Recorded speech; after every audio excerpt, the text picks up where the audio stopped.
Hi, this is Rina, and this video is about the Honda S660. This is my first ever episode on this channel, and I wanted to start with something very special. And let's get it open. Of course, there's the stand. The S660 is a mid-engine rear-wheel drive roadster, the same kind of layout that you will find in a Ferrari or a Lamborghini.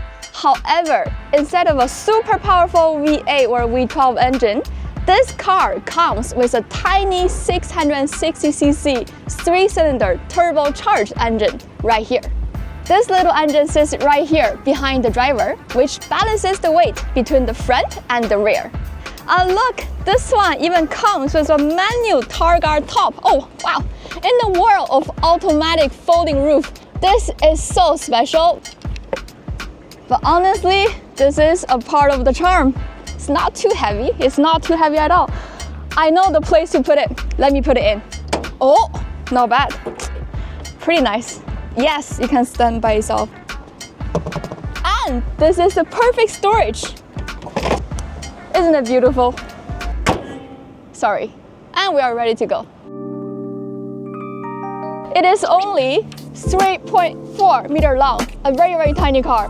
And then it's barely 1.2 meter tall. And it is only 1.5 meters wide. Look, it's a tiny car, tiny sports car. I am 171 centimeter tall. Let's give it a sit.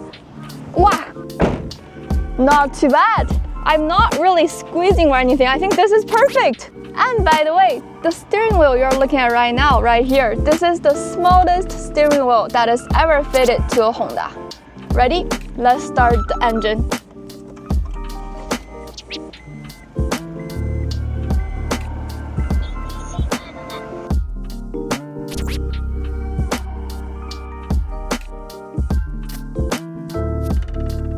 The S660 was first launched in 2015 and then discontinued in 2022 March with more than 38,000 units sold.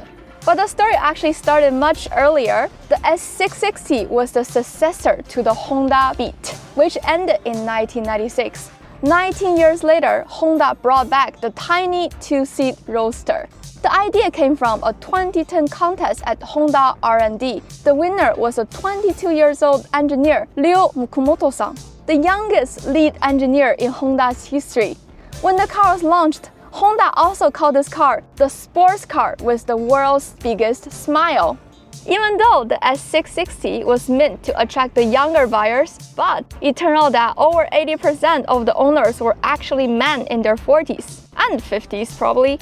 Honda S660 is one of the smallest sports car Honda has ever built and probably the last of its kind. Sports cars today just keep getting bigger and bigger. Think about how much the Porsche 911 has grown over the decades. And that is why I think the S660 is just so special, not because of the size, but because it represents something that we may not see again.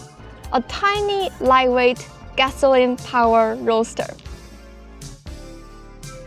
Okay, so now it's 9 p.m. The temperature is perfect, and let's give it a drive.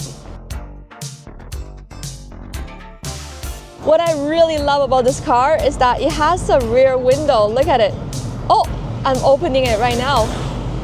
Now I can hear the engine better.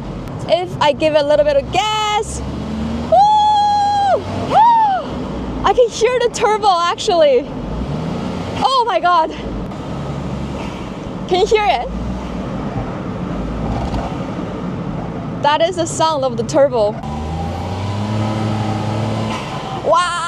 I am keeping my foot on the gas, but actually I'm not riding very fast. It's at 55. Yeah, that is the charm of this little 64 horsepower. A lot of people criticize that this S660 doesn't have enough power. However, I wanted to show you something really cool. Look at it, there is a sport mode. Let's give it a try. Ooh. Look, the meter is turning red. Oh, this is the sport mode. The engine holds a higher RPM. The response is also faster. Woo. But actually, the horsepower is just the same. There is another tip to increase the horsepower, and that is turning off the air conditioner. This is the G-force meter. On the left, this is the brake. And on the right, this is the accelerator. So if I'm riding in the mountains in Japan, I can understand my performance better.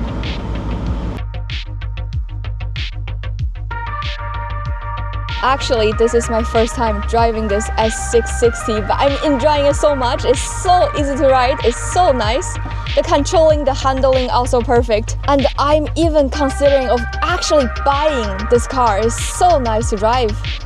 I heard that this car is only available in Japan, so I don't know where you're watching it from.